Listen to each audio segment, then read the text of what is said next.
الحمدللہ والصلاة والسلام علی رسول اللہ وعلی آلہ وصحبہ وموالا۔ دینی بھائیوں اور دینی بہنوں، السلام علیکم ورحمۃ اللہ وبرکاتہ۔ سب سے پہلے دل سے آپ سب کا فرائیڈے کے دن کے اس اسپیشل کلاس میں آپ سب کا سواگت کرتے ہیں۔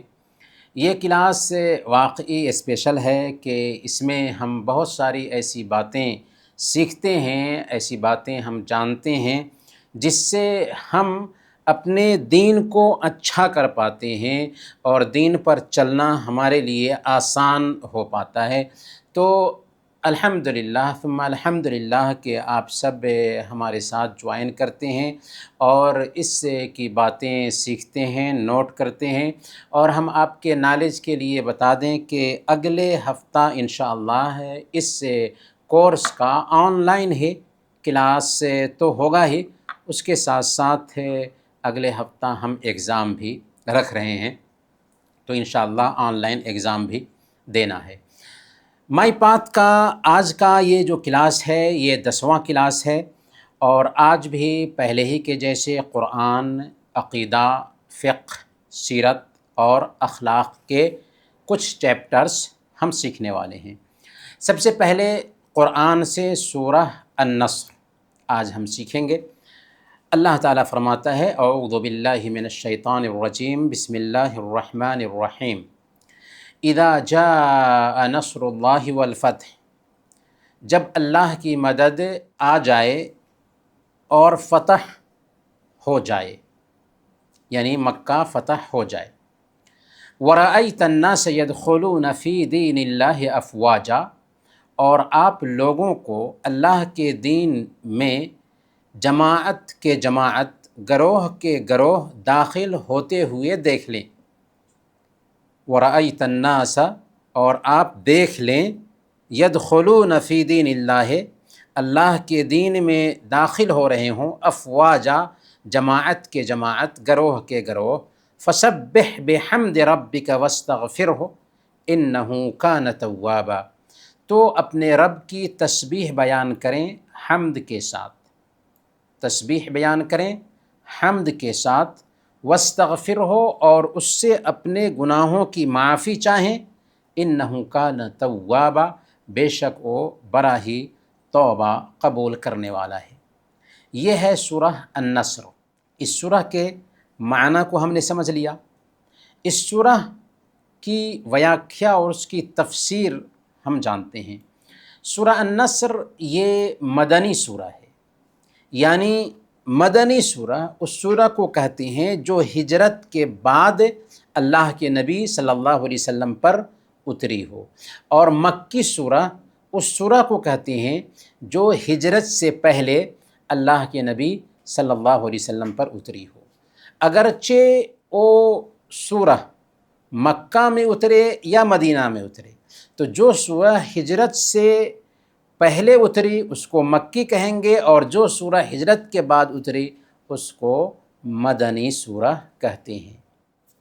آیت الیوم اکملت لکم دینکم، یہ عرفہ کے دن اللہ کے نبی صلی اللہ علیہ وسلم کے اوپر مکہ میں اتری تھی، جبکہ آپ عرفہ میں ٹھہرے ہوئے تھے، لیکن اس کے باوجود بھی یہ مدنی آیت کہلاتی ہے، کیونکہ یہ ہجرت کے بعد اترنے والی آیتوں میں سے ہے۔ تو سورہ النصر میں بنیادی طور پر 3 آیتیں ہیں جو اللہ تعالیٰ نے بیان کی ہیں۔ اس سورہ میں اگر ہم غور کریں تو ایک بشارت ہے، ایک اللہ کے نبی صلی اللہ علیہ وسلم کو حکم ہے، اور 2 اشارہ ہے۔ تو گویا کہ 4 چیزیں اس کے اندر پائی جاتی ہیں۔ بشارت کیا ہے اس سورہ کے اندر، حکم کیا ہے، اور 2 اشارہ کیا دیا گیا ہے۔ تو بشارت یہ ہے کہ اذا جاء نصر اللہ والفتح، کہ جب مکہ فتح ہو جائے تو اللہ کی مدد آئے گی، اور آپ دیکھیں گے کہ لوگ جماعت کے جماعت، گروہ کے گروہ اسلام میں داخل ہو رہے ہیں۔ اس میں اصل میں فتح سے مراد فتح مکہ ہے۔ اللہ کے نبی صلی اللہ علیہ وسلم کی زندگی کو آپ پڑھتے ہیں تو آپ کو پتہ ہوگا کہ اللہ کے نبی صلی اللہ علیہ وسلم مکہ میں ستائے گئے، پریشان کیے گئے، یہاں تک کہ آپ مدینہ ہجرت کر کے جاتے ہیں۔ مدینہ میں بھی 8 سال تک لگاتار آپ کو اور آپ کے ماننے والوں کو ٹارچر کیا گیا، ہر سال جنگیں کی گئیں، لیکن ہجرت کے 8ویں سال اللہ تعالیٰ نے اس مکہ پر آپ کو فتح عطا فرمایا جہاں سے آپ کو نکال دیا گیا تھا۔ مکہ پر فتح پانا گویا کہ لگاتار 19 سال کے دشمنوں پہ فتح پانا تھا، اور دنیا کا سارا قانون کہتا تھا کہ ان دشمنوں کی بوٹی بوٹی نوچ لی جائے، لیکن آپ قربان جائیے محمد صلی اللہ علیہ وسلم کی دیا پر کہ آپ نے سب کی عام معافی کی گھوشنا کر دی۔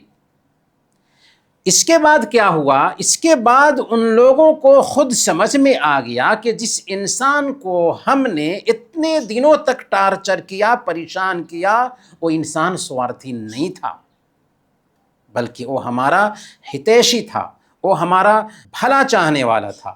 چنانچہ دشمن اب دوست بن جا رہے ہیں، اور جن لوگوں نے آپ کے راستے میں کانٹے بچھائے تھے وہ آپ کے ساتھی بن جا رہے ہیں۔ اس کے بعد اسلام میں داخل ہونے والوں کی سنکھیا بہت زیادہ بڑھ گئی۔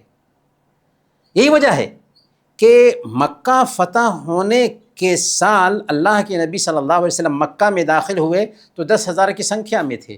صرف 2 سال کی مدت جب گزرتی ہے اور اللہ کے نبی صلی اللہ علیہ وسلم جاتے ہیں حج کے لیے، تو آپ تعجب کریں گے کہ حج میں کتنی سنکھیا تھی آپ کے ساتھ؟ 1,25,000 کی سنکھیا تھی۔ یہ معمولی سنکھیا نہیں ہے۔ کہاں سے اتنی بڑی سنکھیا آ گئی؟ اس لیے کہ لوگوں نے سمجھ لیا کہ محمد صلی اللہ علیہ وسلم ہمارے شبھ چنتک تھے، ہمارے لیے وہ پریشان ہو رہے تھے، اور ان کی سچائی کو سمجھ لیا، ان کے پیغام کو سمجھ لیا، اس لیے ان سب نے اسلام قبول کیا اور آپ کا ساتھ دینے لگ گئے۔ تو اس میں دراصل یہی بشارت دی جا رہی ہے کہ مکہ فتح ہونے کے بعد حالات ایسے آنے والے ہیں کہ لوگ گروہ کے گروہ، جماعت کے جماعت اسلام میں داخل ہوں گے۔ اذا جاء نصر اللہ والفتح ورأیت الناس يدخلون فی دین اللہ افواجا، جب اللہ کی مدد آ جائے اور مکہ فتح ہو جائے تو آپ دیکھیں گے کہ لوگ جماعت کے جماعت اسلام میں داخل ہو رہے ہیں۔ اب یہاں پر اللہ کے نبی صلی اللہ علیہ وسلم کو حکم کیا دیا گیا اس کے اندر؟ تو آپ کو حکم دیا گیا تھا فسبح بحمد ربک واستغفر، آپ اپنے رب کی تسبیح بیان کیجئے حمد کے ساتھ اور اپنے گناہوں کی معافی چاہیے، کیونکہ اللہ کے نبی صلی اللہ علیہ وسلم کا اب کام ختم ہو گیا تھا۔ آپ کا کام کیا تھا؟ آپ کا کام تھا لوگوں کو ایک اللہ کی طرف بلانا، لوگوں کو سچائی کی طرف بلانا۔ تو جب سچائی پہنچ چکی تھی، لوگ سچائی کو اپنانے لگے تھے، اور بڑی سنکھیا میں سچائی کو دوسروں تک پہنچانے والے لوگ بھی تیار ہو چکے تھے، تو آپ کا کام اب ختم ہو چکا تھا۔ تو اینڈنگ میں حکم دیا کیا اللہ تعالیٰ نے کہ استغفار کیجیے۔ جب ہم سلام پھیرتے ہیں نا نماز سے تو کیا کہتے ہیں؟ استغفر اللہ استغفر اللہ استغفر اللہ۔ تو اللہ کے نبی صلی اللہ علیہ وسلم کی بھی زندگی کا اینڈ ہو رہا تھا، تو اللہ نے حکم دیا تھا کہ آپ استغفار کریں۔ اور اس میں 2 اشارہ کیا ہے؟ پہلا اشارہ تو یہ ہے کہ وَرَأَيْتَ النَّاسَ يَدْخُلُونَ فِي دِينِ اللَّهِ أَفْوَاجًا، دین غالب ہو کر رہے گا۔ یہ دین غالب ہونے کے لیے آیا ہے، یہ دین پھیلنے کے لیے آیا ہے، کیونکہ یہ دین انسانوں کے لیے ہے، جنات کے لیے بھی ہے، قیامت کے دن تک یہ باقی رہے گا۔ تو یہ دین اس لیے آیا ہے تاکہ لوگ اس کو اپنائیں، اس کو اپنی زندگی میں اتاریں اور اس کے ذریعہ سکون پائیں۔ تو انسانوں جنات کو سکون دینے کے لیے یہ دین آیا ہے، تو اس دین کا کام ہی ہے پھیلنا، اس دین کا کام ہی ہے انسانوں کے بیچ جانا اور انسان اس کو اپنا جینے کا طریقہ اپنائیں۔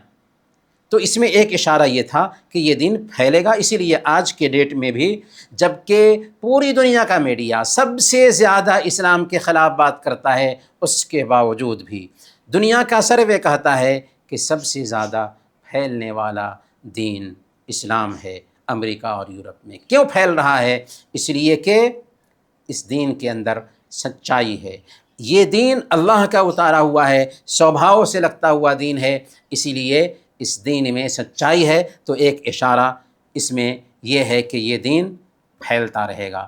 دوسرا اشارہ یہ ہے کہ اللہ کے نبی صلی اللہ علیہ وسلم کی موت کا اب وقت قریب آ چکا ہے، کیونکہ آپ کا جو کام تھا وہ کام آپ نے کر دیا۔ تو دو اشارے اس میں پائے جاتے ہیں۔ پہلا اشارہ کیا ہے کہ دین اب غالب رہے گا، دین پھیلتا رہے گا، اور دوسرا اشارہ یہ ہے کہ محمد صلی اللہ علیہ وسلم کو جو ڈیوٹی دی گئی تھی وہ ڈیوٹی اب وہ چکا چکے ہیں، تو اس لیے اب ان کی موت کا وقت قریب آ گیا ہے، اس لیے اب ان کو چاہیے کہ وہ استغفار کریں۔ اسی لیے اللہ کے نبی صلی اللہ علیہ وسلم کو استغفار کا حکم دیا گیا تھا، تو آپ وفات سے پہلے رکوع اور سجدے میں زیادہ سے زیادہ یہ دعا پڑھنے لگے تھے۔ کیا دعا کرتے تھے؟ سبحانک اللہم ربنا وبحمدک اللہم اغفر لی۔ رکوع میں اور سجدے میں یہ دعا کرتے تھے، سبحانک اللہم ربنا وبحمدک اللہم اغفر لی۔ لیکن یہ بات آپ کے نالج میں رہے کہ رکوع اور سجدے کی جو دعا ہے، سبحان ربی العظیم اور سبحان ربی العالی، یہ دعا کرنے کے بعد کوئی دوسری دعا کی جائے گی۔ تو یہ دعا بھی جو ابھی آپ نے سنا، سبحانک اللہم ربنا وبحمدک اللہم اغفر لی، یہ دعا رکوع میں اور سجدے میں کر سکتے ہیں، لیکن رکوع کی دعا کرنے کے بعد ایک مرتبہ سبحان ربی العظیم اور ایک مرتبہ سبحان ربی العالی کہنے کے بعد برکیف تو یہ سورہ النصر ہے، جس میں بنیادی طور پر اللہ تعالیٰ نے بیان فرمایا کہ مکہ فتح ہونے والا ہے، اور جب مکہ فتح ہوگا تو لوگ اسلام میں جوق در جوق جماعت کے جماعت داخل ہوں گے، اور جب داخل ہونے لگیں گے تو اب آپ کا وقت ختم ہو گیا دنیا میں رہنے کا، اور آپ کی موت کا وقت قریب ہو رہا ہے، اس لیے آپ استغفار کیجئے کہ آپ کی زندگی کا اینڈ شروع ہو رہا ہے۔ عقیدہ میں ہم لوگ سیکھیں گے فرشتوں پر ایمان کے بارے میں۔ ایمان کے 6 پلرز ہیں: اللہ پر ایمان لانا، فرشتوں پر ایمان لانا، کتابوں پر ایمان لانا، رسولوں پر ایمان لانا، آخرت کے دن پر ایمان لانا، اور اچھی بری تقدیر پر ایمان لانا۔ تو اللہ پر ایمان لانے اور اس سے متعلق جو چیزیں تھیں وہ گزر چکی ہیں۔ آج ہم فرشتوں پر ایمان لانے کے بارے میں جانیں گے۔ فرشتوں پر ایمان لانا ایمان کے 6 پلرز میں سے ایک اہم پلر ہے، اس کے بغیر کسی بھی انسان کا ایمان مکمل نہیں ہوتا۔ فرشتوں پر ایمان لانے کا مطلب کیا ہوتا ہے؟ فرشتوں پر ایمان لانے کا مطلب یہ ہے کہ فرشتوں کے وجود پر ایمان لایا جائے، اور یہ مانا جائے کہ وہ اندیکھی دنیا سے تعلق رکھنے والی مخلوق ہیں، غیب کی دنیا سے تعلق رکھنے والی مخلوق ہیں، جو ہمیں دکھائی نہیں دیتی، جو ہماری آنکھوں سے اوجھل ہیں۔ اسی لیے ان کو اللہ تعالیٰ نے نور سے پیدا کیا ہے، انسان کو مٹی سے، جنات کو آگ سے، اور فرشتوں کو کس چیز سے؟ نور سے پیدا کیا ہے، لائٹ سے پیدا کیا ہے۔ فرشتے کب پیدا کیے گئے اللہ نے یہ ہمیں نہیں بتایا، لیکن اتنا ہمیں معلوم ہے کہ اللہ تعالیٰ نے فرشتوں کو انسانوں کی پیدائش سے پہلے پیدا کیا۔ آدم علیہ السلام کو پیدا کرنے کا اللہ تعالیٰ نے ارادہ کیا تو فرشتوں سے مشورہ کیا تھا۔ فرشتوں نے کہا کہ اللہ آپ ایسی مخلوق کیوں پیدا کریں گے جو زمین میں فساد مچائے گی؟ اللہ تعالیٰ نے کہا کہ میں جو جانتا ہوں تم نہیں جانتے۔ پھر اللہ تعالیٰ نے حکم دیا فرشتوں کو، فَإِذَا سَوَّيْتُهُ وَنَفَخْتُ فِيهِ مِن رُوحِي فَقَعُوا لَهُ سَاجِدِينَ، کہ جب میں آدم کو بنا چکوں، اس میں روح پھونک دوں تو تم اس کو سجدہ کرنا۔ چنانچہ سارے فرشتوں نے سجدہ کیا، اور ابلیس جو فرشتوں کے ساتھ رہتا تھا، ابلیس نے سجدہ کرنے سے انکار کیا، اسی لیے وہ دھتکارا گیا اور ہمیشہ ہمیش کے لیے وہ اللہ کا باغی ٹھہرا۔ برکیف فرشتے اللہ کی مخلوق ہیں جن کو اللہ تعالیٰ نے نور سے پیدا کیا ہے۔ اللہ نے ان کے بارے میں اپنی کتاب میں بیان کیا ہے کہ عباد مکرمون، کہ وہ باعزت بندے ہیں، یسبحون اللیل والنہار لا یفترون، وہ دن رات اللہ کی تسبیح بیان کرتے ہیں، تھکتے نہیں ہیں۔ جیسے ہم تھک جاتے ہیں عبادت میں جاتے ہیں، نماز میں تو ادھر ادھر ذہن چلا جاتا ہے، فرشتے تھکتے نہیں ہیں، عبادت میں لگاتار لگے رہتے ہیں۔ لا یعصون اللہ ما امرہم ویفعلون ما یؤمرون۔ اللہ تعالیٰ انہیں جو حکم دیتا ہے وہ اللہ کی نافرمانی نہیں کرتے، اور اللہ جو حکم دیتا ہے وہ کرتے ہیں۔ آج ہم کتنی نافرمانیاں اللہ کی کرتے ہیں۔ اللہ نے کہا ایسا کرو، ہم ایسے چلتے ہیں۔ اللہ نے کہا کہ یہ کرو، ہم وہ کرتے ہیں۔ لیکن فرشتے اللہ کی نافرمانی نہیں کرتے، اللہ کے لگائے ہوئے کام میں لگے رہتے ہیں، اللہ کی اوگیا نہیں کرتے، اللہ کی نافرمانی نہیں کرتے۔ کچھ فرشتے ہیں جن کو اللہ تعالیٰ نے متعین کیا ہے اور ان کے نام بتا دیے ہیں۔ ان میں سے جبریل علیہ السلام ہیں جو وحی کے فرشتے ہیں، نبیوں پر وحی لاتے تھے۔ قرآن کریم اللہ کے نبی صلی اللہ علیہ وسلم کے اوپر وحی لے کر کے آئے اللہ کی طرف سے۔ ایک فرشتے ہیں میکائیل علیہ السلام جو بارش برسانے اور روزی پہنچانے پر طے کیے گئے ہیں۔ ایک فرشتے ہیں اسرافیل علیہ السلام جو کل قیامت کے دن سور میں پھونک ماریں گے۔ اور ایک فرشتہ ہے جن کا نام رضوان ہے، ان کے بارے میں کہا جاتا ہے کہ وہ جنت کے داروغہ ہیں، لیکن یہ نام کتاب و سنت میں کلیئر انداز میں نہیں آیا ہے، لیکن کہا جاتا ہے۔ اسی طریقے سے ملک الموت، یہ موت دینے والے فرشتے ہیں، ملک الموت۔ لیکن موت کے فرشتے کا نام عزرائیل یہ صحیح نہیں ہے، بلکہ ملک الموت کہیں گے، عزرائیل نہیں کہیں گے، ٹھیک ہے۔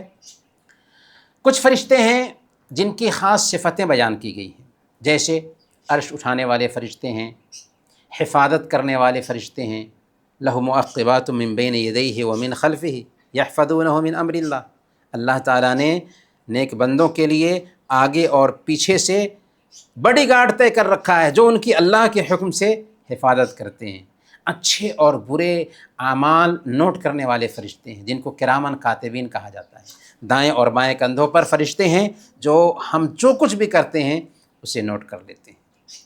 اسی طریقے سے موت کے فرشتے ہیں، اور قرآن اور حدیث میں ان کا جیسے ذکر کیا گیا ہے ہمیں ان پر اور ان کے کاموں پر ایمان رکھنا چاہیے۔ فرشتوں کی سنکھیا کتنی ہوگی، کیا کلپنا کر سکتے ہیں؟ نہیں، ان گنت ہے۔ وما یعلم جنود ربک الا هو۔ اللہ کے لشکروں کی تعداد کو، اللہ کی سینا کی تعداد کو صرف وہی جانتا ہے۔ اللہ تعالیٰ نے ہر انسان کے دائیں اور بائیں کندھے پر 2 فرشتے مقرر کر رکھا ہے۔ اسی سے آپ سمجھیے کہ اس دھرتی پر کتنے انسان ہیں۔ ہر انسان کے دائیں اور بائیں کندھے پر 2 فرشتے ہوئے تو انسان کا ڈبل تو فرشتے اسی کام میں لگ گئے۔ اسی طریقے سے ہر دن بیت المعمور میں 70,000 فرشتے داخل ہوتے ہیں۔ کتنے؟ 70,000 فرشتے داخل ہوتے ہیں، اور نکلتے ہیں تو دوبارہ کبھی بھی ان کو موقع نہیں ملتا۔ 70,000 فرشتے ہر دن عبادت کے لیے بیت المعمور میں داخل ہوتے ہیں۔ بیت المعمور کیا ہے؟ خانہ کعبہ جو ہے نا، اسی کے اوپر 7 آسمان کے اوپر ایک عبادت خانہ ہے، خانہ کعبہ کے جیسے ہی، اس کا نام ہے البیت المعمور۔ اس میں 70,000 فرشتے عبادت کرنے کے لیے ایک مرتبہ جاتے ہیں تو پھر کبھی بھی ان کو دوبارہ موقع نہیں ملتا۔ تو اس سے بھی آپ اندازہ لگا سکتے ہیں کہ فرشتوں کی سنکھیا کتنی ہوگی۔ فرشتوں کی خصوصیات میں سے یہ ہے کہ ان کے پنکھ ہیں، 2 3 4 اس سے بھی زیادہ۔ صحیح بخاری میں ہے، حضرت ابن مسعود رضی اللہ تعالیٰ عنہ بیان فرماتے ہیں کہ اللہ کے نبی صلی اللہ علیہ وسلم نے جبریل کو دیکھا، ان کے پاس 600 پر تھے، 600 جناح، 600 پر تھے، اور ہر پر نے افق کو، آسمان کی افق کو ڈھانک رکھا تھا۔ تو اس سے ہم فرشتوں کی مہانتا سمجھ سکتے ہیں۔ جو چیزیں ہمیں دکھائی دیتی ہیں بس وہی سب کچھ نہیں ہے۔ اسی لیے فرشتوں کے وجود پر ایمان لانے سے ہم اللہ کی مہانتا سمجھ پاتے ہیں۔ ہم فرشتوں کو ان گنوں سے سسجت مانتے ہیں جو ان کے لیے ثابت ہے، اور جو ثابت نہیں ان سے ہم ان کو پاک مانتے ہیں۔ اسی لیے وہ شادی نہیں کرتے، وہ کھاتے پیتے بھی نہیں ہیں، اور ان کو سونے کی بھی ضرورت نہیں ہوتی ہے۔ وہ عورت بھی نہیں ہیں، کیونکہ جب کافروں نے فرشتوں کو عورتوں سے تعبیر کیا تو اللہ تعالیٰ نے ان کے اس بول کی نندا کی۔ فرشتوں کو مرد کہنا، فرشتوں کو عورت کہنا، یہ بھی غلط ہے۔ فرشتے اللہ کی مخلوق ہیں جو اللہ تعالیٰ کے کام میں لگے ہوئے ہیں۔ فرشتے اپنا روپ بھی بدلتے ہیں۔ یہ ثابت ہے کہ کچھ فرشتوں نے ایک اچھے انسان کی شکل اختیار کی اور حضرت ابراہیم علیہ السلام کے پاس آئے۔ اسی طریقے سے اللہ کے نبی صلی اللہ علیہ وسلم کے پاس جبریل امین آئے لوگوں کو دین سکھانے کے لیے۔ اسی مجلس میں سوال کیا، اسلام کیا ہے، ایمان کیا ہے، احسان کیا ہے، قیامت کب آئے گی، اور پھر وہ چلے گئے۔ تو جبریل امین تھے جو انسانی شکل میں آئے تھے، لوگوں کے ساتھ میں بیٹھ کر کے انہوں نے لوگوں کو دین سکھایا۔ فرشتوں کے وجود سے انکار کرنا غلط ہے، اور اگر کوئی انسان ایسا کرتا ہے تو وہ ایمان سے ہاتھ دھو بیٹھے گا۔ بلکہ کسی ایک فرشتے کا انکار کرنا بھی اسلام سے نکال دینے والا یہ کام ہے۔ فرشتے گناہوں اور اللہ کی نافرمانی سے پاک ہیں۔ ہم نے بتایا کہ وہ اللہ کے ہر آرڈر میں لگے رہتے ہیں، کبھی بھی اللہ کی نافرمانی نہیں کرتے۔ فرشتوں کو بڑی طاقت اور شکتی بھی حاصل ہے۔ اللہ نے ان میں سے ایک فرشتے کی چینخ سے پوری بستی کو تباہ کر دیا۔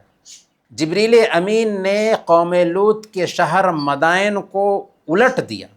جبریل امین نے قوم لوط کے شہر مدائن کو الٹ دیا، اور اوپر کا حصہ نیچے کر دیا اور نیچے کا حصہ اوپر کر دیا۔ اور سنن ابی داؤد کی روایت ہے، حضرت جابر رضی اللہ تعالیٰ عنہ بیان فرماتے ہیں کہ اللہ کے نبی صلی اللہ علیہ وسلم نے فرمایا، اذن لی ان احدث عن ملک من ملائکۃ اللہ من حملۃ العرش ان ما بین شحمۃ اذنہ الی عاتقہ مسیرۃ 500 عام۔ یہ سنن نبی داؤد کی روایت ہے۔ اللہ کے نبی صلی اللہ علیہ وسلم بیان فرماتے ہیں کہ مجھے اجازت دی گئی ہے کہ میں عرش اٹھانے والے فرشتوں میں سے ایک فرشتے کی شریر کی بناوٹ بیان کروں، ایک فرشتے کے شریر کی بناوٹ بیان کروں کہ اس کی کان کی لو سے کندھے تک کی دوری 700 سال کی گتی ہے۔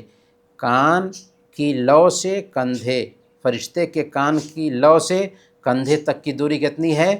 700 سال کی گتی ہے۔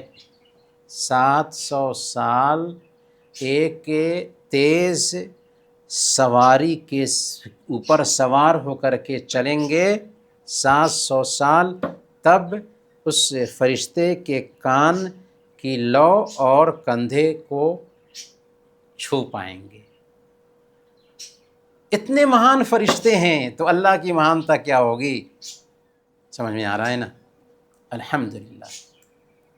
تو فرشتوں کے وجود پر ایمان لانے سے ہمیں اللہ تعالیٰ کی مہانتا سمجھ میں آتی ہے۔ قیامت کے دن جب سور میں پھونک مارا جائے گا تو فرشتے بھی مر جائیں گے اور صرف اللہ ہی باقی رہے گا۔ پھر انسانوں اور جنات کے جیسے دوبارہ فرشتوں کو بھی اللہ تعالیٰ زندہ کرے گا۔ ہمارے لیے فرشتوں پر ایمان رکھنا اور ان سے محبت کرنا اس لیے بھی ضروری ہے کہ فرشتے جو ہے مومنوں سے محبت کرتے ہیں اور ان کے لیے بھلائی کی دعا کرتے ہیں۔ فرشتوں سے ہمارا تعلق ہے، فرشتے ہمارے لیے دعا کرتے ہیں، تو اسی لیے فرشتوں سے محبت کرنی چاہیے اور فرشتوں پر ایمان رکھنا چاہیے۔ اللہ فرماتا ہے الذین یحملون العرش ومن حولہ یسبحون بحمد ربہم ویؤمنون بہ ویستغفرون للذین آمنوا۔ عرش کے اٹھانے والے اور اس کے آس پاس کے فرشتے اپنے رب کی تسبیح حمد کے ساتھ ساتھ کیا کرتے ہیں اور اس پر ایمان رکھتے ہیں اور ایمان والوں کے لیے استغفار کرتے ہیں۔ وَيَسْتَغْفِرُونَ لِلَّذِينَ آمَنُوا، اور ایمان والوں کے گناہوں کی معافی کی دعا کرتے ہیں۔ تو فرشتے ہمارے گناہوں کی معافی کی دعا کرتے ہیں، اس لیے فرشتوں کے وجود پر ایمان لانا چاہیے اور ان سے محبت کرنی چاہیے۔ تو چلیں فرشتوں پر ایمان لانے کے بارے میں خلاصہ کیا ہوگا آپ اپنے پاس نوٹ کیجیے۔ آگے چلتے ہیں۔ فقہ میں اسلام کے پلرز میں سے ایک اہم پلر زکوٰۃ ہے۔ اللہ تعالیٰ نے سورہ نور آیت نمبر 56 میں بیان فرمایا وَأَقِیمُوا الصَّلَاةَ وَآتُوا الزَّکَاۃَ، نماز قائم کرو اور زکوٰۃ ادا کرو۔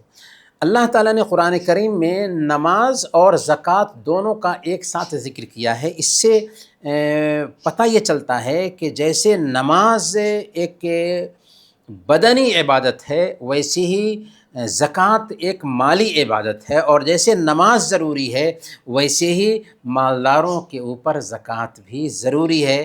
زکوٰۃ کیوں دی جاتی ہے؟ زکوٰۃ اس لیے دی جاتی ہے تاکہ سماج میں جو غریب ہیں ان کو شرافت سے جینا نصیب ہو سکے۔ سب سے پہلے زکوٰۃ کیا ہے؟ مال کا ایک واجبی حصہ ہے جو خاص لوگوں کے لیے نکالا جاتا ہے، اور اس کی کچھ شرطیں ہیں جنہیں فالو کر کے زکوٰۃ نکالا جاتا ہے۔ جن مالوں میں زکوٰۃ آتی ہے وہ مال اگر ہم دیکھیں تو 4 قسم کے مال بنتے ہیں۔ پہلے نمبر پر سونا، چاندی اور روپے پیسے، دوسرے نمبر پر تجارتی سامان، تیسرے نمبر پر جانور، اور چوتھے نمبر پر زمین سے نکلنے والی پیداوار۔ یہ 4 طرح کی چیزیں ہیں جن پر زکوٰۃ آتی ہے۔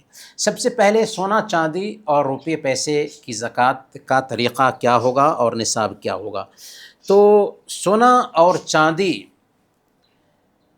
پر زکوٰۃ اس وقت تک فرض نہیں ہوتی جب تک کہ 2 شرطیں نہ پائی جائیں۔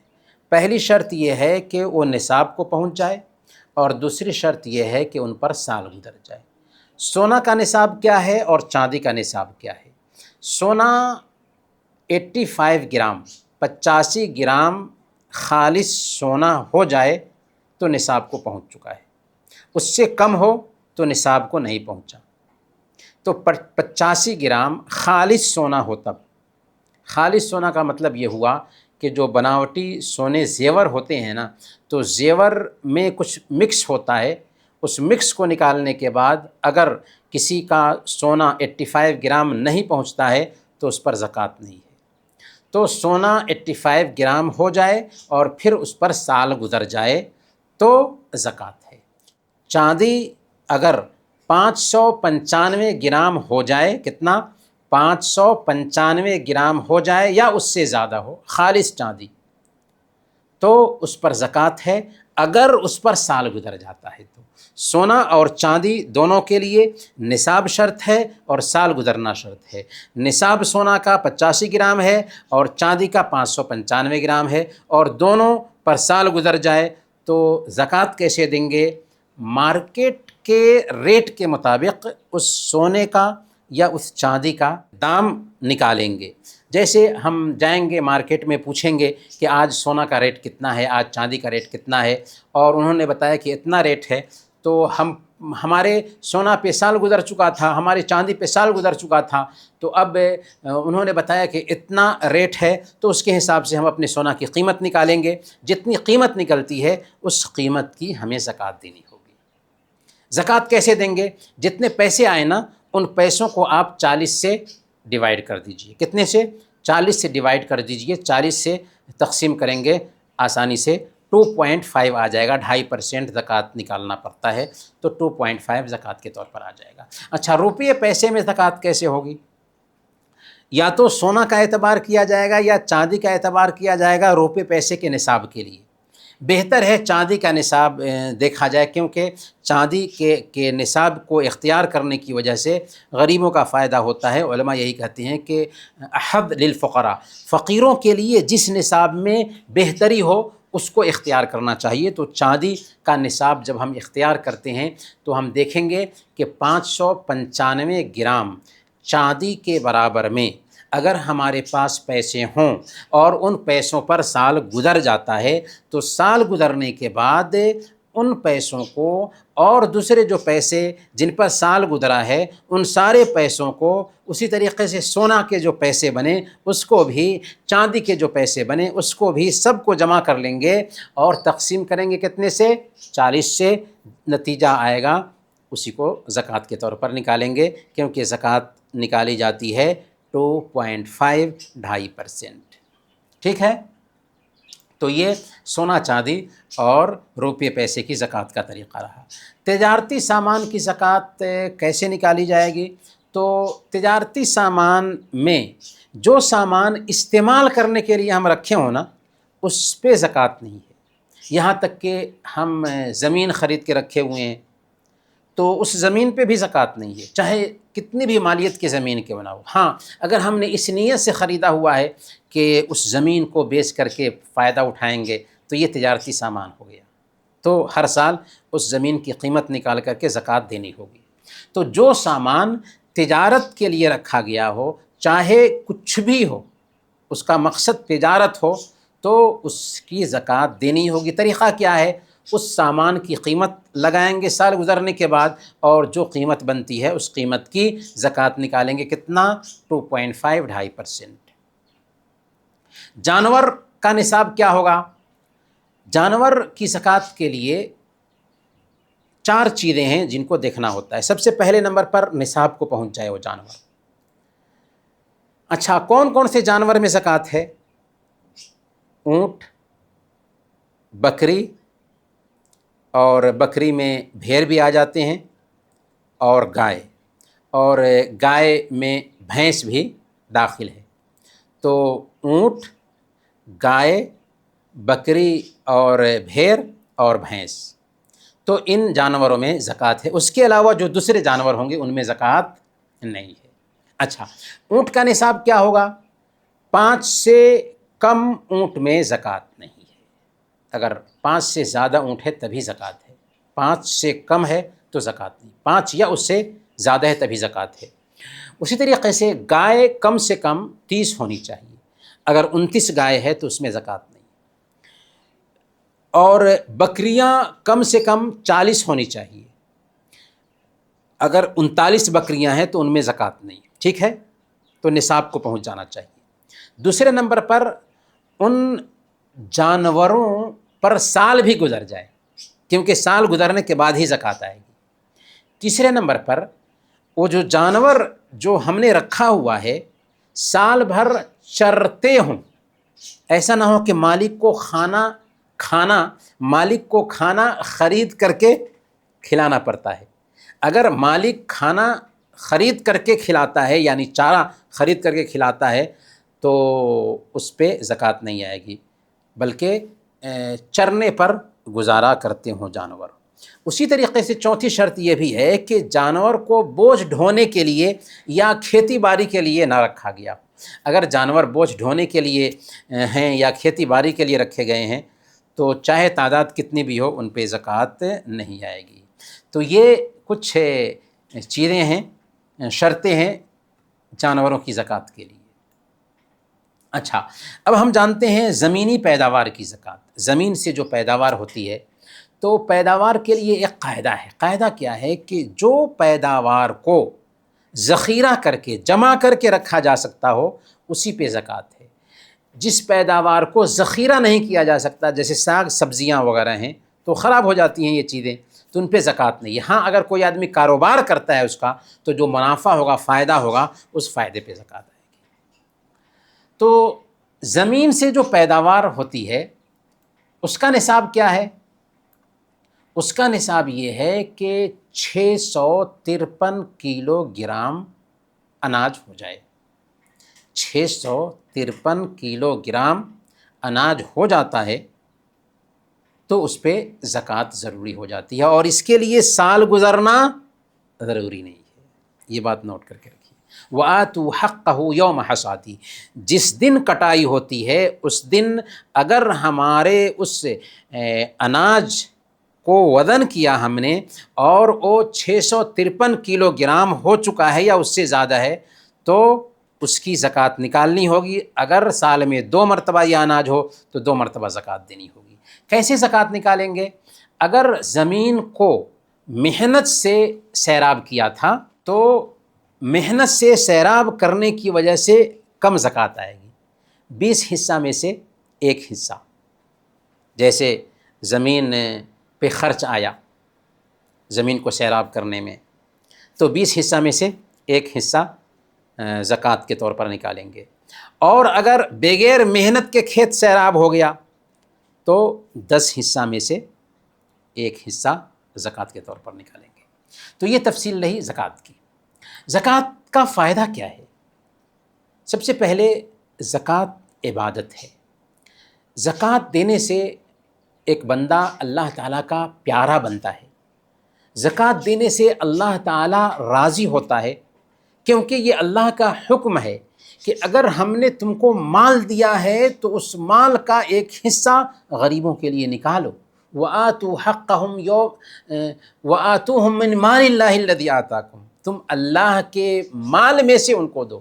اللہ نے کہا کہ میرا مال ہے، مال تمہارا نہیں ہے، مال میرا ہے، ہم نے تم کو دیا ہے تو اپنے سماج کے غریبوں کا بھی اس میں سے حق نکالو۔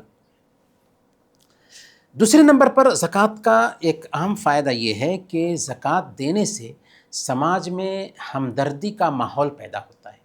سماج کے غریبوں، مسکینوں اور ضرورت مندوں کی مدد ہوتی ہے۔ امیروں اور غریبوں کے بیچ پریم پیدا ہوتا ہے اور سماج میں یونٹی قائم ہوتی ہے۔ سماج میں ایک دوسرے کا خیال رکھنے کا جذبہ پیدا ہوتا ہے۔ اسی لیے زکوٰۃ جس سماج میں دی جاتی ہے اس سماج میں سارے لوگ پریم سے جیتے ہیں۔ اس سماج میں چوری نہیں ہوتی، اس سماج میں ڈکیتی نہیں ہوتی، اس سماج میں اپرادھ نہیں ہوتا۔ اور زکوٰۃ دینے کا ایک اہم فائدہ یہ بھی ہوتا ہے کہ زکوٰۃ دینے سے دل پاک ہوتا ہے، بخیلی اور کنجوسی سے نجات ملتی ہے، دانشیلتا پیدا ہوتی ہے، سخاوت اور خرچ کرنے کا جذبہ پیدا ہوتا ہے۔ اللہ فرماتا ہے خُذْ مِنْ أَمْوَالِهِمْ صَدَقَةً تُطَهِّرُهُمْ وَتُزَكِّيهِمْ بِهَا، آپ ان کے مال میں سے صدقہ لیجئے، آپ ان کو پاک کریں گے اور اس سے ان کے نفس کا تزکیہ ہو پائے گا، ان کے نفس کا شدھیکرن ہو پائے گا۔ زکوٰۃ کے حقدار کون لوگ ہیں؟ سورہ توبہ آیت نمبر 60 میں اللہ تعالیٰ نے 8 لوگوں کا ذکر کیا ہے جو زکوٰۃ کے حقدار بنتے ہیں۔ وہ کون کون ہیں؟ سب سے پہلے نمبر پر فقیر اور دوسرے نمبر پر مسکین۔ فقیر اور مسکین تقریباً ایک دوسرے سے ملتے جلتے ہیں، یعنی جو بہت ہی غریب ہیں، مسکین ہیں، جن کی ضرورت پوری نہیں ہو پاتی، تو ایسے لوگوں کو زکوٰۃ سے دیا جائے گا تاکہ وہ اپنی ضرورت پوری کر سکے۔ زکوٰۃ جمع کرنے والے تیسرے نمبر پر وہ ہیں جو اس بات کا حق رکھتے ہیں کہ ان کو بھی اس زکوٰۃ کے پیسے میں سے مزدوری کے طور پر دیا جائے، کیونکہ وہ زکوٰۃ جمع کرنے کا کام کرتے ہیں۔ چوتھے نمبر پر ایسے لوگ جو اسلام پر چل رہے ہیں، اسلام کو اپنا رہے ہیں اور نئے نئے اسلام پر آئے ہیں، ان کے دل کو جیتنا مقصد ہے، تو ایسے لوگوں کی بھی مدد کی جائے گی زکوٰۃ کے پیسے سے۔ اسی طریقے سے غلاموں کو آزاد کرنے کے لیے، کہ جیسے کچھ لوگوں کو جیل میں بغیر کسی سبب کے ڈال دیا جاتا ہے، تو ایسے لوگوں کو بھی نکالنے کے لیے زکوٰۃ کے پیسے استعمال کیے جا سکتے ہیں۔ اسی طریقے سے اگر کوئی قرض دار ہے اور جائز ضرورت کے تحت قرض لیا تھا تو زکوٰۃ کے پیسے سے اس کے قرض کی بھی ادائیگی کی جا سکتی ہے۔ اسی طریقے سے اللہ کے راستے میں جیسے دینی مدرسے چل رہے ہیں یا اسلامی سینٹر قائم ہے، تو ایسی جگہوں پر بھی زکوٰۃ کے پیسے لگائے جا سکتے ہیں تاکہ دین کی خدمت ہو سکے۔ اور اسی طریقے سے مسافر کے لیے اگر کوئی آدمی سفر میں ہے اور اس کا سامانی سفر ختم ہو چکا ہے تو اس کو بھی زکوٰۃ کے پیسے دیے جائیں گے تاکہ وہ سفر مکمل کر سکے۔ ایک اہم بات یہاں پر نوٹ یہ کرنے کی ہے کہ جس مسلمان پر زکوٰۃ فرض ہو جاتا ہے اس کے لیے ضروری ہے کہ وہ زکوٰۃ کے مسائل کو سمجھے، زکوٰۃ کے مسائل کو جانے تفصیل سے، تاکہ وہ زکوٰۃ نکال سکے۔ لیکن ہم سب کے لیے بھی نالج کے طور پر جاننا ضروری ہے، یہ بیسک نالج ہے جو جاننا چاہیے کہ زکوٰۃ کن کن چیزوں میں واجب ہوتی ہے، کب واجب ہوتی ہے، کیسے واجب ہوتی ہے اور کتنی ماترا میں واجب ہوتی ہے۔ اب ہم چلیں گے سیرت کی طرف۔ سیرت میں ہم جنگ احد کے بارے میں جانیں گے۔ جنگ احد کہاں پہ ہوئی تھی، کب ہوئی تھی اور اس میں کیا ہوا تھا؟ جنگ احد، احد نامی جگہ کے قریب یہ جنگ ہوئی تھی جو مدینہ سے انمانتہ تقریباً 3 میل یعنی 5 کلومیٹر کی دوری پر واقع ہے۔ کب یہ جنگ ہوئی تھی؟ ہجرت کے 3 سال شوال کے مہینے میں یہ جنگ ہوئی تھی، جنگ بدر۔ کب؟ ہجرت کے 3 سال شوال کے مہینے میں۔ جنگ کی وجہ کیا بنی تھی؟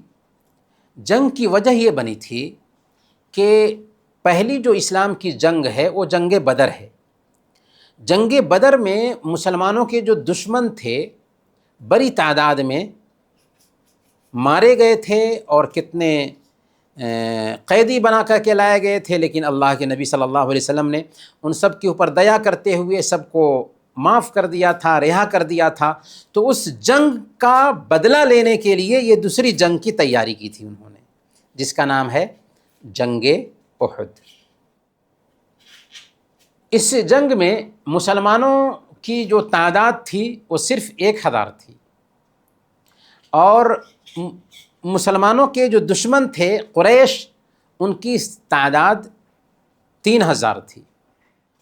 اور 1000 میں بھی عبداللہ بن ابی جیسے منافق نے کیا کیا کہ لوگوں کو بہکایا اور عجیب عجیب طرح سے لوگوں کے دل میں ڈر پیدا کیا، یہاں تک کہ منافق قسم کے جو لوگ تھے وہ تقریباً 300 کی سنکھیا میں فوج سے نکل گئے۔ صرف 700 لوگ تھے جنہوں نے مقابلہ کیا تھا 3000 لوگوں کا، اور یہ جنگ مسلمانوں نے جیت لیا تھا اور واضح کامیابی مسلمانوں کو مل گئی تھی۔ آپ کے جو دشمن تھے وہ پسپا ہو گئے تھے، لیکن مسلمانوں سے ایک غلطی ہوئی۔ غلطی کیا ہوئی؟ اللہ کے نبی صلی اللہ علیہ وسلم نے 50 تیر اندازوں کو احد پہاڑی پر مقرر کیا تھا۔ ایک پہاڑی تھی جہاں پر کہا تھا کہ تمہیں وہیں پر ٹھہرے رہنا ہے، چاہے ہم جنگ جیتے جنگ ہاریں، اس پہاڑی سے ہٹنا ہی نہیں ہے۔ مسلمانوں نے دیکھا کہ ہمارے دشمن تو بھاگ رہے ہیں، ہم نے جنگ جیت لیا ہوا ہے، تو اب اس پہاڑی پر ٹھہرنے کا کیا فائدہ؟ اللہ کے نبی صلی اللہ علیہ وسلم نے کہا تھا، لیکن اب تو ہم جنگ جیت چکے ہیں، چنانچہ اس پہاڑی کو چھوڑ دیا۔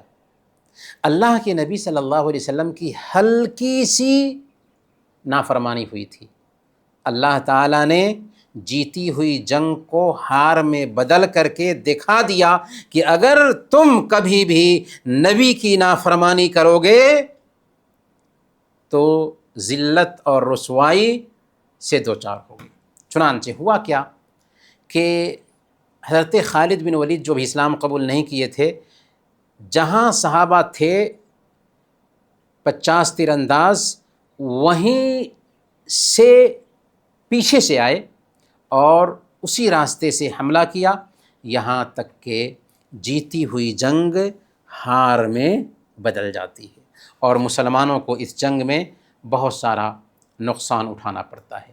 70 سے زیادہ مسلمان اس جنگ میں شہید ہوئے، جن میں حضرت حمزہ رضی اللہ تعالی عنہ اللہ کے نبی صلی اللہ علیہ وسلم کے چچا ہیں، حضرت مصعب بن عمیر رضی اللہ تعالی عنہ جو پہلے ایمبیسڈر بنتے ہیں اللہ کے نبی صلی اللہ علیہ وسلم کے حکم پر مدینہ جاتے ہیں، تو حضرت مصعب بن عمیر رضی اللہ تعالی عنہ بھی جنگ احد میں شہید کیے گئے۔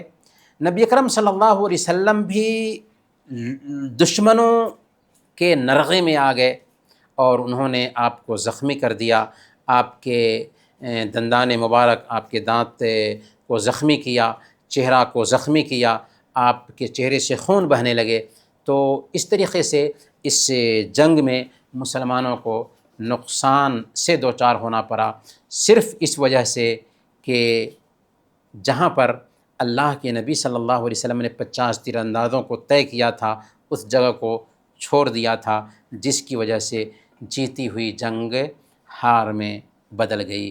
اور یہاں پر ایک سبق ملا سب لوگوں کو کہ ہمیں چاہیے کہ نبی پاک صلی اللہ علیہ وسلم کی سیرت کو، نبی پاک صلی اللہ علیہ وسلم کے حکم کو ہمیشہ اور ہر وقت اپنی زندگی میں اتاریں، کیونکہ وہ ہم سب کے لیے آئیڈیل ہیں۔ ان سے بہتر انسان نہ اس دھرتی پر پیدا ہوا اور نہ ہی قیامت کے دن تک پیدا ہو سکتا ہے، اسی لیے وہ ہم سب کے لیے آئیڈیل بنائے گئے ہیں۔ ان کے طریقے کے مطابق زندگی گزاریں گے تو دنیا بھی اچھی رہے گی، آخرت میں بھی کامیاب ہوں گے۔ اب ہم آخری جو ٹاپک ہے وہ ہے اخلاق۔ اخلاق میں ہم 2 پوائنٹ پر بات کریں گے۔ پہلا پوائنٹ ہے دوستی اور سنگت کا اثر، اور دوسرا پوائنٹ ہے زبان اور ہاتھ کی حفاظت۔ سب سے پہلے دوستی کا کیا اثر ہوتا ہے، سنگت کا کیا پربھاؤ ہوتا ہے، اس کے بارے میں حدیث جانتے ہیں۔ صحیح بخاری کی یہ حدیث ہے، حضرت ابو موسیٰ اشعری رضی اللہ تعالی عنہ بیان فرماتے ہیں کہ اللہ کے نبی صلی اللہ علیہ وسلم نے فرمایا، کیا فرمایا؟ انما مثل الجلیس الصالح وجلیس السوء کحامل المسک ونافخ الکیر، کہ اچھے دوست اور برے دوست کی مثال خوشبو بیچنے والے اور بھٹی جھونکنے والے کے جیسے۔ خوشبو بیچنے والے اور بھٹی جھونکنے والے کے جیسے، کہ خوشبو بیچنے والا جو ہوتا ہے وہ کیا کرتا ہے؟ وہ آپ کو خوشبو میں سے کچھ دے دیتا ہے، یا آپ اس سے خرید لیتے ہیں، یا کم سے کم اس خوشبو کے پاس رہتے ہیں تو آپ کو خوشبو ملتی ہے۔ اور بھٹی دھونکنے والا کیا کرتا ہے؟ بھٹی دھونکنے والا یا تو آپ کے کپڑے جلا دیتا ہے، یا کم سے کم وہاں پر رہتے ہیں تو آپ کو بدبو ملتی ہے۔ تو یہ ہے اچھی صحبت اور یہ ہے بری صحبت۔ اچھی صحبت گویا کہ مشک کے جیسے ہے کہ آپ اچھے لوگوں کے ساتھ رہتے ہیں تو آپ اچھے بنتے ہیں، اور بری صحبت لوہار کی بھٹی کے جیسے ہے کہ اگر آپ برے لوگوں کے ساتھ رہتے ہیں تو آپ اس کا نقصان اٹھاتے ہیں۔ اسی لیے ایک آدمی کو چاہیے کہ اچھی سنگت اختیار کرے، بری سنگت سے بچے۔ اللہ کے نبی صلی اللہ علیہ وسلم بیان فرماتے ہیں الرجل علی دین خلیلہ فلینظر احدکم من یخالل، ایک آدمی اپنے دوست کے طریقے پر ہوتا ہے، اس لیے اسے غور کر کے دیکھ لینا چاہیے کہ وہ کس سے دوستی کر رہا ہے۔ بات سمجھ میں آ رہی نا؟ تو اسی لیے ہمیں چاہیے کہ اچھے لوگوں کی سنگت اختیار کریں۔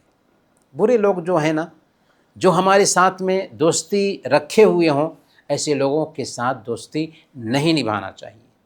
اگر دوستی ہے تو روایتی دوستی رکھیں، لیکن اچھی سنگت جن کے ساتھ اٹھنا بیٹھنا ہو، برے لوگوں کے ساتھ نہیں ہونی چاہیے۔ اچھے لوگوں کے ساتھ میں دوستی ہونی چاہیے، اچھی سنگت ہونی چاہیے۔ کیوں؟ اس لیے کہ اگر ہم اچھے ہوں گے اور برے لوگوں کی سنگت اختیار کریں گے نا، دھیرے دھیرے ہمارے اندر سے وہ اچھائی چلی جائے گی۔